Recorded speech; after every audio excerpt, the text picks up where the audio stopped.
Salvete omnes. Hello, everyone. Welcome back to our continuing coverage of Caesar. We're almost finished with book 5. This should be the last video for this book, and then we've got book 6 coming up. You may notice I'm going to try a little something different with the screen. I didn't like the bright white screen the last time I did a video, so see if this works out. If you like this, let me know, and I'll keep I'll try to remember to keep doing it with the inverse colors. Highlighting should still work just fine though. So there we go.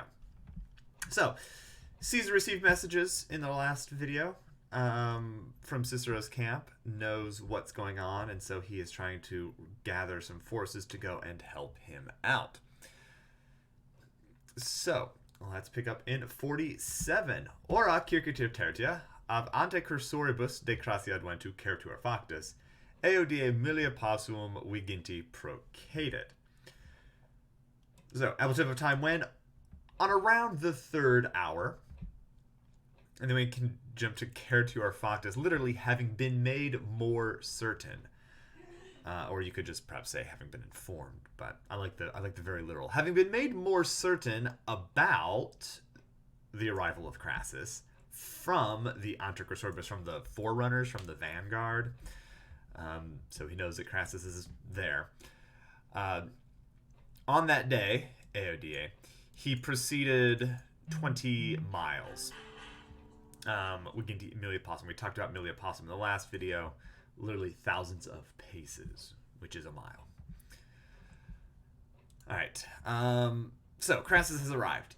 He puts Crassus in charge of, praefecit, to put in charge of, literally to make someone in front of, to make someone prime. So he puts Crassus in charge of Samarobriva, and he attributes to him, he gives him a legion. I guess he gives him a legion because... yeah, there's no reason for that to be neuter. Because in that place,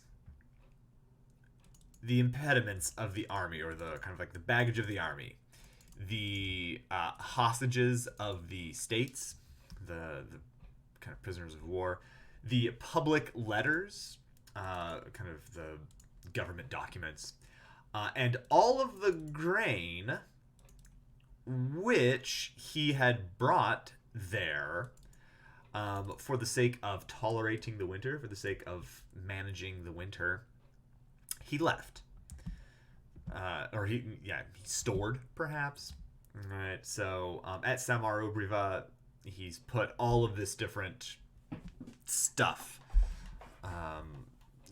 baggage, luggage, supplies, whatever. He stored all of them there, and so he puts Crassus there to kind of watch all of that stuff. Fabius, I guess I need to do the Latin. Fabius ut imperatum erat, non ita multum oratus in itinera cum legione occurrit. So Fabius, as he had been ordered, ut here plus a indicative verb, just meaning as or like. So Fabius, as he had been ordered, having not delayed too much, having not delayed very much, perhaps, having not delayed so long, maybe, meets him, runs across him, occurs to him, right? Meets him on the journey with his legion. Labienus interitu Sabini et cade conhortium cognita, cum omnes ad eum treverorum copiae venescent, veritas, si ex hibernis fugae similem profectionem fecesset, ut ostium impetum sustinere posset, praesertem quos recenti victoria efferre sciret, litras casare remitit, quanto cum pericolo legionem ex hibernis edicturus esset, rem gestam in eberonibus perscribet, docet omnes equitatus peditatusque copias treverorum triemilia possum longe absuis castris concedisse. Long sentence. So, as we know, Caesar sent messages to multiple forces, or to multiple lieutenants in our previous passages, and so this is what happens. All right. So far they've all done what he's asked. Crassus came. as was requested. Fabius met him on the journey, as was requested. He also asked Labienus, as a reminder, right, to come to him with Legion if he could, right, if it was convenient for the Republic. So let's see if it's convenient for the Republic.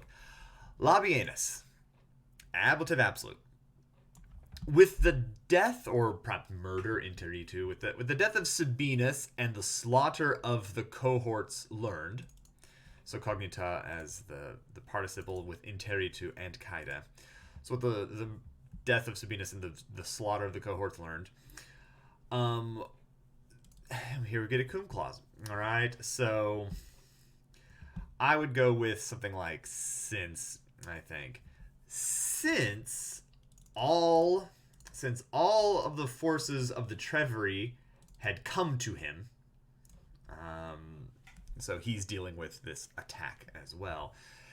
Having feared that, and we're going to get this fear clause over here at the ut, but we get a conditional before that. Having feared that, if he made a setting out, literally, right? If he made a departure, we'll go with that. If he made a departure from the camp, similar to a flight, similar to an escape, he's afraid that hostium impetum sustinere posit. He's afraid that he would not be able to sustain the attack of the enemy. A reminder on fear clauses. Fear clauses, you get the introduction of the fear clause will be the opposite of what you might expect. If you're afraid that something is going to happen, you use a verb of fearing plus ne and the subjunctive. But if you're afraid that something won't happen, then you will use ut plus the subjunctive. So we don't have a negating word in here, but because of where it is, it turns ut into a negation word. Fear clauses are weird. In their original kind of existence, they were two separate clauses. It's kind of like, I am afraid, and then you have like this wish. I am afraid, and then period. I hope this happens, or I'm afraid, period. I hope this doesn't happen. And so, I'm afraid, period. May I be able to sustain the attack of the enemy? When you can combine those, you're not afraid that you will sustain. You're afraid that you won't, and so that's why you make this kind of positive wish. Couple different. There's multiple ways to look at it. You get the literal grammatical kind of explanation for it, or you can simply remember that fear clauses make your words switch, your negations switch. So he's afraid that he would not be able to sustain the attack of the enemy, especially since he knew that they, that is the enemy, were elated. Ferry would actually give us the word elate in English. If you go to the fourth principal part, you'll see. They were kind of elated or lifted up by the recent victory. So, he's got enemy forces near him, and if he starts to set out, they might ambush him or think to ambush him. So he feels safer in the camp. So he sends a letter to Caesar, kind of, I guess, sends a letter to Caesar,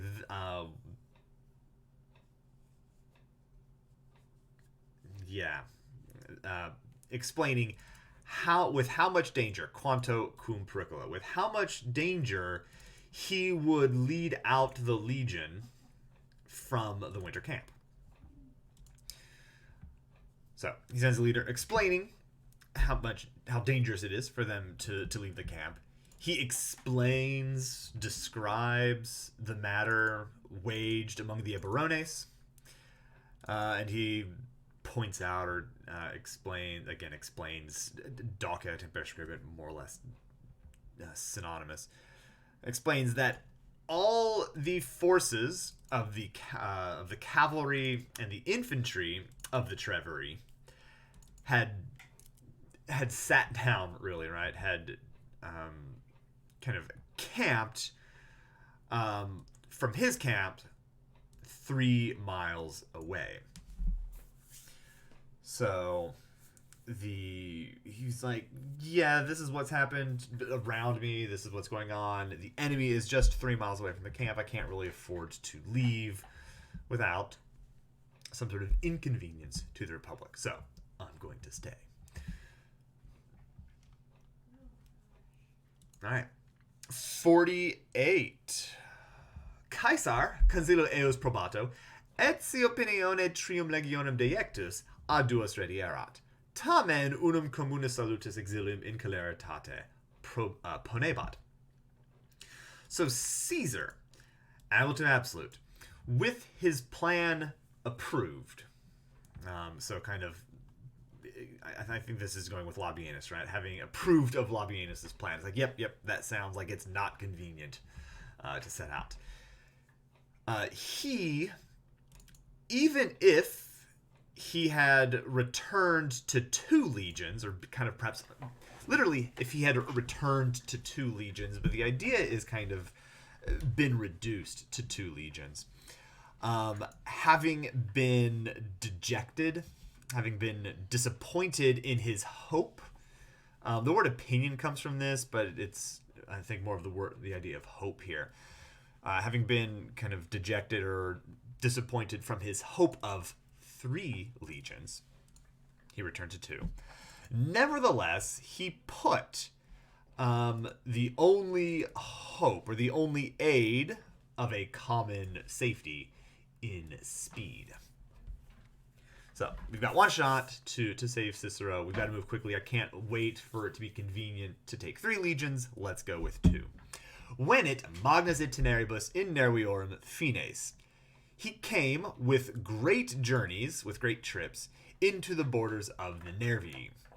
So he's not taking, he's not just going like 15, 20 miles a day. He's taking much longer trips. I think the book suggests he's going like 60 to 90 miles a day or something. That's a very long, or very kind of quick speed to move an infantry. But yeah, you might have a note on what magni itineribus are, but these are basically longer than a typical day journey for a Roman army. Ibi ex captivis cognoscit, quae apud Ciceronum gerantur, quanto quem periculo res sit.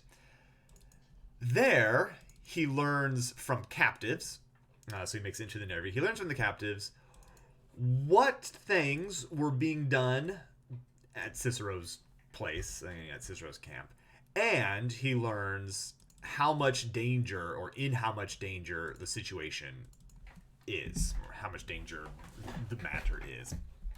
Indirect questions, right? He learns this indirect question, quae plus gerantur, subjunctive, and quanto plus sit, both subjunctive verbs, right, with questioning words.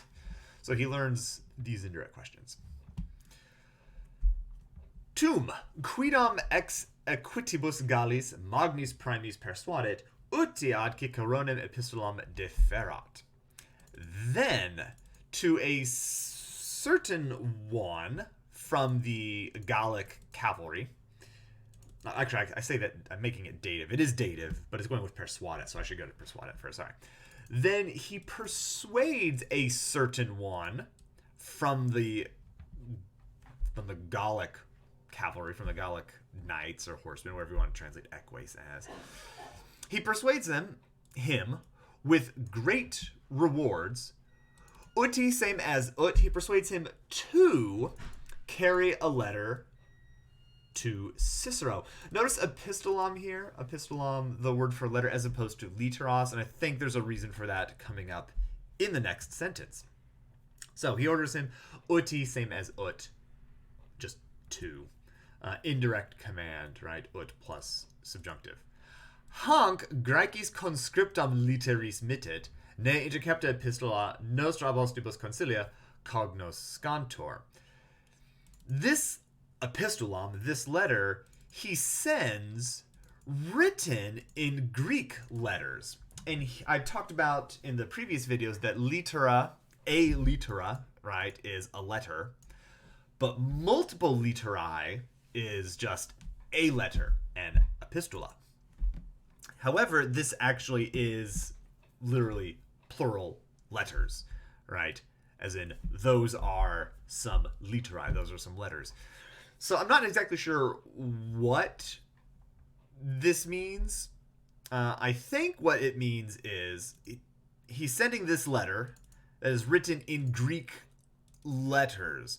So I'm thinking that the letter might be in Latin words, but rather than using the Latin alphabet, he's using the Greek alphabet. That is my assumption. It's entirely possible that he's writing it. I would imagine Graecis verbis or Graike if he's writing it in actual Greek alphabet and grammar. So it might. I think it's still probably in Latin, but with Greek letters. So it's kind of a code, but it's a very simple code. Enough that Cicero is going to be able to read it and understand what's going on. Because I would assume Cicero also knows Greek. He does this. He sends this letter written in Greek font, right, in Greek letters, so that our plans, nostra consilia, are not, ne cognoscantur, are not understood by the enemy, are not learned by the enemy, with the letter intercepted. Ablative absolute here used to show potential, kind of an if sort of conditional. If the letter is intercepted, our plan won't be known. So, writes it in code. If the letter is intercepted, they won't know that Caesar's on his way. They're just going to see a bunch of gibberish. Si adira non possit, monet ut tragulam cum epistol ad adventum delegata, introminitionem castrorum abiciat. Caesar still talking to this particular cavalryman. If he is not able to approach the camp, you could go with warn. I think advise is a better idea here. He advises him to, in direct command, to throw a spear, javelin, some sort of projectile, to throw a spear with a letter, or with the letter tied to the, I think this is like the shaft of the spear, tied to like tied to a particular part of the spear. So take the letter, wrap it around the spear, and chuck it into the camp. Wants him to throw this spear with the letter tied to the shaft into the walls, or inside the walls of the camp, or the defense of the camp. So you can't go up to the door and hand it to him, throw a spear in there, and get the message that way. Hopefully the spear, as it's traveling through the air, doesn't accidentally strike one of the Roman soldiers. That would be very bad. Right. In literis scribit, se cum legionibus profectum celeriter ad fore, hortator ut pristinam virtutem retineat. In the letter, and I think this goes back to now being a singular letter. In the letter, the message, he writes that he, Caesar, having set out with some legions, will be present ad fore, will be present quickly. Ad fore, fore is futurum esse. It is the future active infinitive of the verb to be, of sum. Futurum esse gets shortened into just simply fore, as opposed to saying ad futurum esse. Ad here, just ad plus sum means present, right? To be present. So he will be present quickly. He encourages him, Cicero, to, in direct command, to retain kind of previous courage, kind of their original courage. So, don't lose hope. Gallus, periculum veritas, ut erat praeceptum tragulam mitit. The Gaul, having feared danger, as he had been commanded. Ut here plus an indicative. This is not a fear clause. It looks like it might be a fear clause after a verb of fearing, but it's not. It is not that, because this is not subjunctive. This is indicative. So having feared the danger, as he had been commanded, he throws the spear. This spear, Trogulam, this spear, by chance, stuck... Oh, sorry, I need to do the Latin, don't I? Haec casu ad turim ad haesit, nequab nostris biduo animad versa. Tertio die ad quodam militem conspicitor, dempta ad ciceronem defertor. This spear, by chance, stuck to a tower, to a turret. Turim, third declension, accusative singular, using an IM rather than an EM. This is not super common, but not unusual either. There's a few third declensions that will use IM for their accusative singular. Not a whole lot, but there's some. So it sticks to the tower, and it is not noticed. Neque animad versa est. I would supply an est here. It is not noticed by our men for 2 days. On the third day, it is caught sight of by a particular soldier. So he throws the spear. It sticks to a tower. Nobody sees it, notices it, cares about it for 2 days, which is a long time when you're, afraid you're going to die being overrun by the enemy. So, having been not noticed for 2 days, it is caught sight on the third day by a certain soldier, and it is carried, having been taken down, it is carried to Cicero. A little bit of asyndeton here, no connecting words, kind of like to speed up the process. You definitely get something of a connecting word here, if nothing else, because we need the negation, right? It sticks, and it is not noticed, but you would expect something like an et here, but we don't get that. So, asyndeton, perhaps, to kind of show that the minute it is caught sight of, it is taken down, and it is brought to Cicero.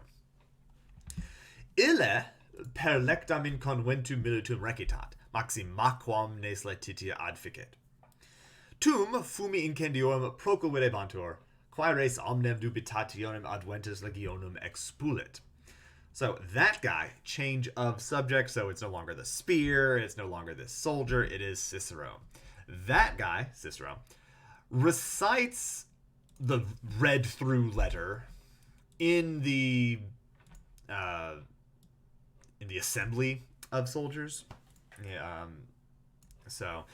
presumably, I think the idea of paralectum is he's read the letter privately already, and then he reads the letter to everybody at once.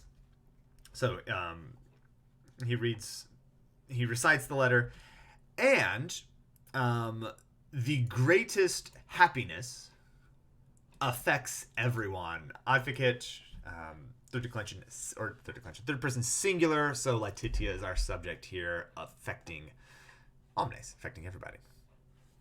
Tum, fumi incendiorum. Alright, do that. Then, the fumes, the smokes of fires are seen in the distance, are seen far off.